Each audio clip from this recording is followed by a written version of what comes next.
des grandes leçons de la physique du XXe siècle, c'est de montrer que justement la matière et l'univers tout entier d'ailleurs ont eu une histoire, ils ont subi des métamorphoses. Et si on veut vraiment prendre les cas extrêmes, on peut partir de l'univers primordial, comme on l'appelle, il y a 15 milliards d'années, qui était très chaud, très dense, dans lequel on ne trouvait que des particules élémentaires, c'est-à-dire des particules qui n'étaient pas liées les unes aux autres par des interactions permettant d'aboutir à des édifices composites et stables. Et on comprend aujourd'hui assez bien comment, à partir de cette soupe primitive, ont pu se former les grandes structures et comment la matière a pu s'organiser jusqu'à apparaître dans les formes que nous lui connaissons aujourd'hui. Mais quelle matière? Et c'est ça qui est intéressant, c'est qu'au départ, nous n'avions qu'une matière très peu diversifiée, de l'hydrogène essentiellement, avec un tout petit peu d'hélium, et puis bon, d'autres choses moins nettes.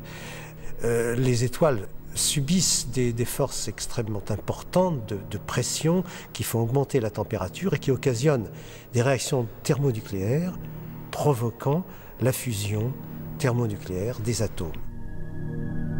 Alors on peut dire qu'il y a une partie de la matière qui manifestement se métamorphose en permanence, c'est la matière radioactive. Qu'est-ce que c'est que la matière radioactive? C'est la matière qui est composée d'atomes qui sont instables, c'est-à-dire au moment où ils ont été formés dans les étoiles ou dans les explosions d'étoiles, et bien ils ont accumulé dans leur noyau atomique, qui est composé de protons et de neutrons, trop d'énergie. Et cet excédent d'énergie, il faudra que ces noyaux s'en débarrassent un jour ou l'autre. Ils sont condamnés à disparaître en tant que tels.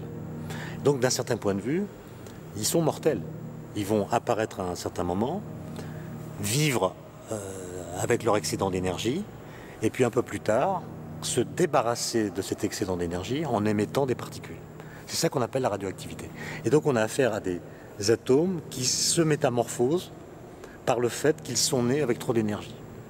Alors, de l'hydrogène en hélium, de l'hélium en azote, de l'azote par des chemins détournés en oxygène, et puis l'oxygène va fusionner pour donner le silicium, et attention, le silicium, c'est 28 de masse atomique, pour l'étape suivante, qui sera la dernière étape de la vie de ces étoiles, c'est le fer.